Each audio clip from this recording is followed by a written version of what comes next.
Hi, everyone. Thank you for joining us for this very exciting Q&A for SF Indie Fest selection Goody.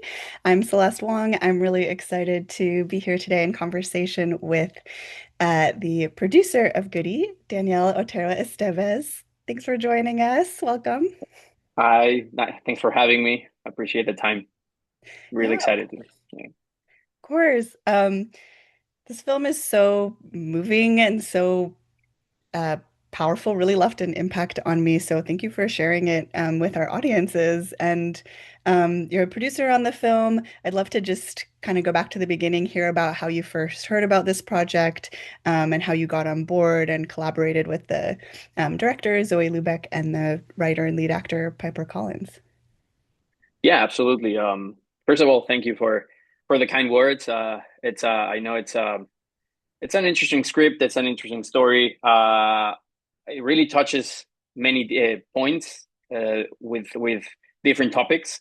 So I really appreciate that you enjoyed the film. And with that said, going back to the beginning, it was it was a script that we really believed in because we felt like it was a story that could be explored. I mean, I think the first time that I read it, it was like draft number three or something, and we could see the potential for really exploring this character. It's about Goody, the lead character, who is on a state of grief, but also touches a little bit of mental health issues with specifically obsessive compulsive disorder. So we really like that combination of things, and we just decided to pursue on doing a real plan to shoot this film, and working with Piper was great because I mean she's a very talented actress, but at the same time she's the one who wrote the script.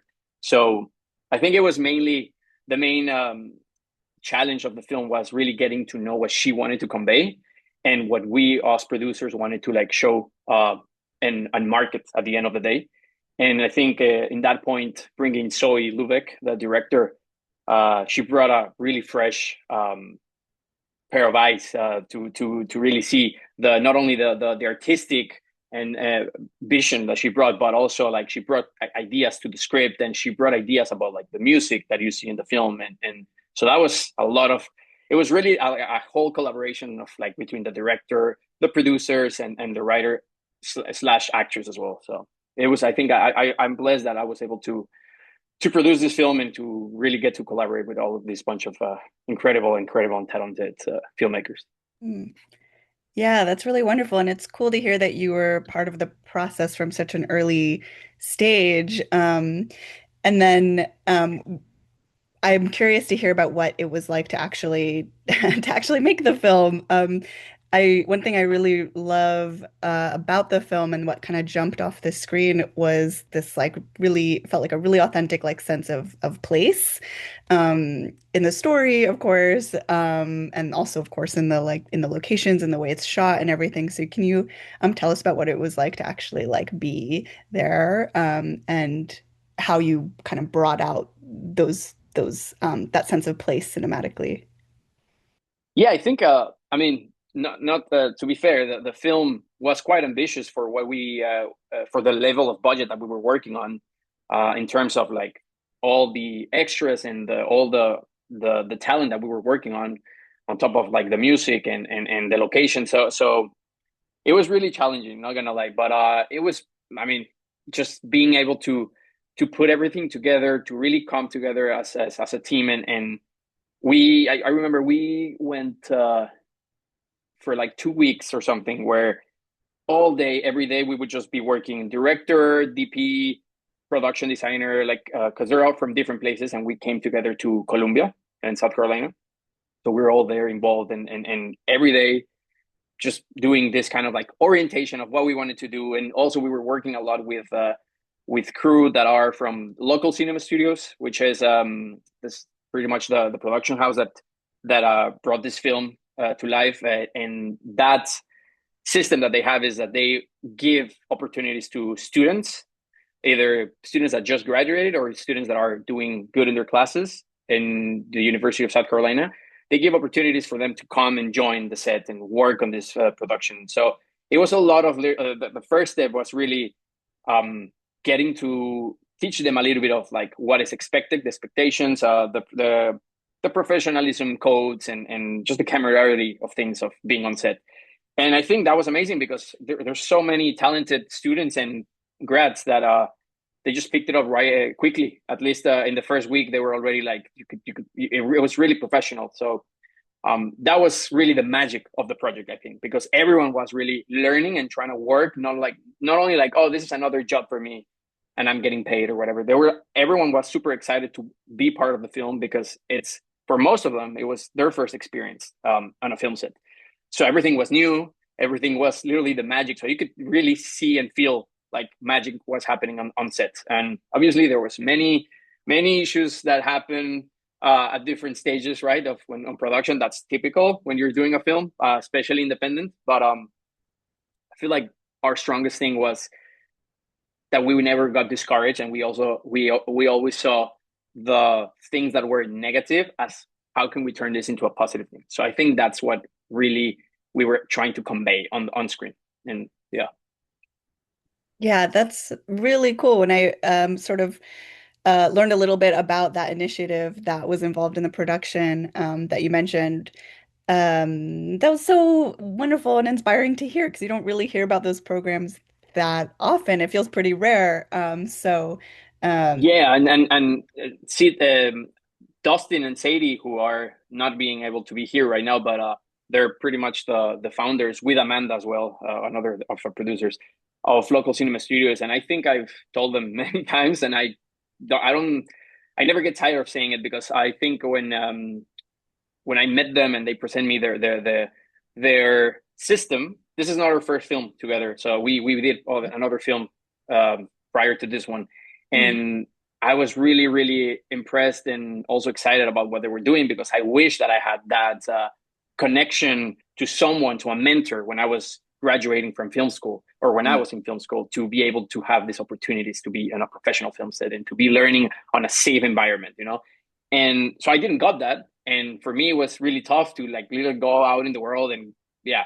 But having this, I was like, Dustin, Sadie, Amanda, like this is something that I want to keep on helping you guys as much as we can because I think it's an amazing program. And like I said, they're not able to be in the call, but I think they should be mentioned because they've done an amazing job and at keeping this program running for I don't know how many years, but they've been doing films and giving students great opportunities. That's really amazing. I'm curious if you've been like in touch with any of them, like if they or kind of what their experience was of you going through all of the trials and tribulations of doing a small budget movie, but then seeing the final product because now it's out there, it's in the world, it's on its festival Yeah, circuit. Like, what has it yeah. been like to be able to share that experience with them?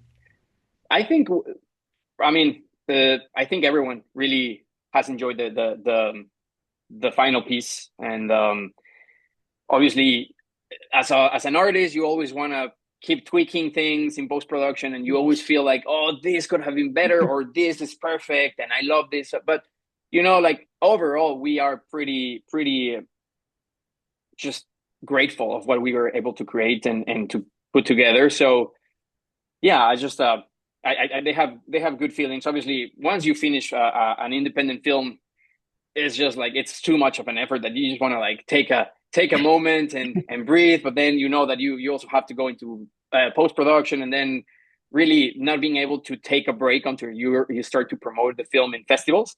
So I think this type of conversations these are great because this is where you can look back and ignore all the things that perhaps you felt like, oh, we missed this or we wanted to do this, but rather you just see the entire piece and already in the world, like you said, and it's just very nice to be able to share this with everyone. So everyone is really pretty happy with the final piece, and we're looking Yeah. forward on screening it in San Francisco.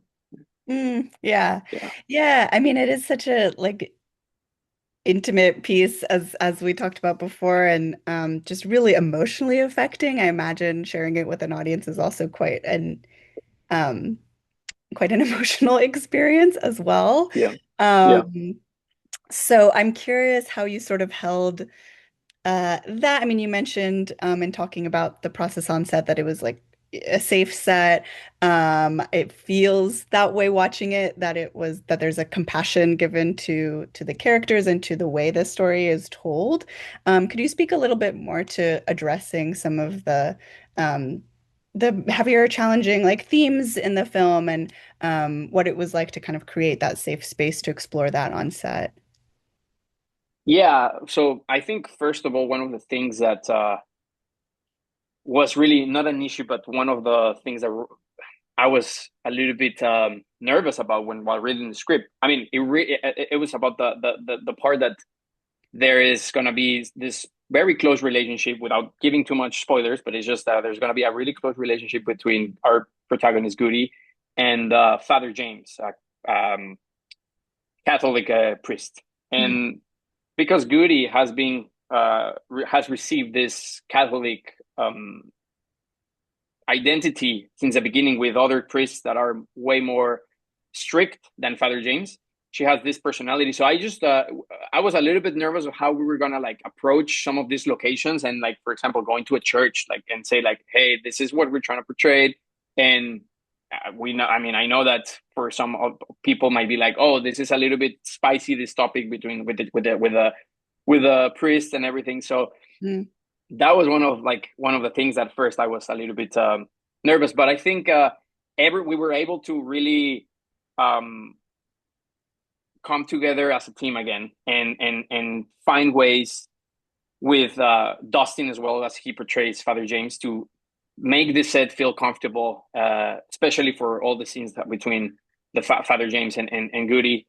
So I think yeah, I don't know, like that's the one that really caught me my right now that I can remember. mhm.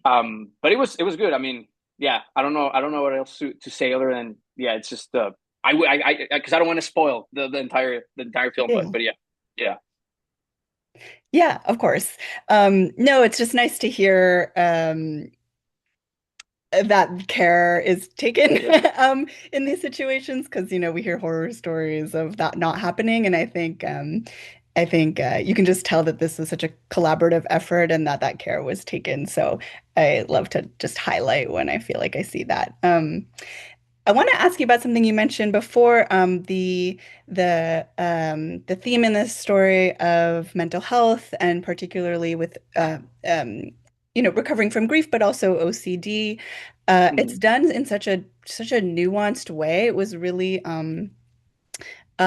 refreshing to see the sort of subtle ways that that was woven into the film and the characters. Um, can you like maybe speak a little bit more to that? Yeah, definitely. I think for me specifically, when I took this project and where I saw that there was this OCD obsessive compulsive disorder addressed in the script. That was one of the things that really caught me because I was like, it's not really explored. We didn't want it to make this film only about the OCD because right the main thing is about like the process of grief and really also exploring new ways to ground yourself and explore new ways of living with grief. But obviously the OCD is untreated in the film, so that's why I thought it was Zoe made a really good job about directing this piece without making it too much of the OCD, but still making sure that we got these elements of yeah when Goody having these all of these episodes and of obsessive compulsive disorder. So yeah, I looking back at it, it's just I remember this. There was a couple of scenes that they're really intense, and I was really impressed by the performance that Piper gave because yeah, it's just like I said, combining grief and then OCD. It's not easy, and then having to do all of these other like scenes with Father James. So it's a really challenging film for her, and I appreciate that she was able to give her best. Yeah. Yeah, she's really amazing in it. And sh exactly what you said, she holds all those complexities um, so in such a natural way. Um, and I love that we're with her for this kind of relatively brief moment in her life, knowing that there's there's a lot that happened before and that there's so much that will happen after. And I love Yeah, when we leave her where she's at the end of the film. Yeah, I'm just curious. yeah. We don't have a lot of time left, but I'm curious, like what you, and maybe through conversations with Zoe and Piper too, like what you all sort of hope the takeaway is from the audience after watching this film. Yeah, that's a great question. I think really what I can speak for myself is that I really hope that people in the audience can really com understand that sometimes it's okay to not be okay, but it's important to be surrounded by people that care for you, that can help you, and that can listen to you, so you can talk to them because otherwise things can get very messy, like you will see in the film, Mm, and that OCD is also such an important topic that yeah, I've met quite a lot of people who are just like Goody, like they don't know they have OCD and they have OCD, and so it's dangerous, you know. So really being able to put that in the conversation of like mm, grief is part of life, having people surrounding you that really care for you, that can ground you and can help you keep moving forward is really important to ask for help. And just the OCD things that we addressed as I hope that people can really appreciate that and have their own experience. Maybe if we can help someone who has OCD perhaps and it's untreated and they by looking at the film perhaps they realize something, that's amazing. So hopefully people not only like the film but can really feel these three things about the film. Yeah, and connect with yeah. them. Yeah. Ah, wonderful. Yeah, I think they definitely will. It's such a deeply felt film. Thank you so much for sharing it with us and for Oh, sharing it thank with you. the SF Indie Fest audience. Um, Absolutely, yes. Yeah, yeah, it's my pleasure to talk to you, and well, I hope you guys like the film. Our director will be there, so Lubeck, to do a Q&A afterwards. So yeah, I hope you guys can make it to the screening. awesome. Thank you very Thanks for much. watching. Bye.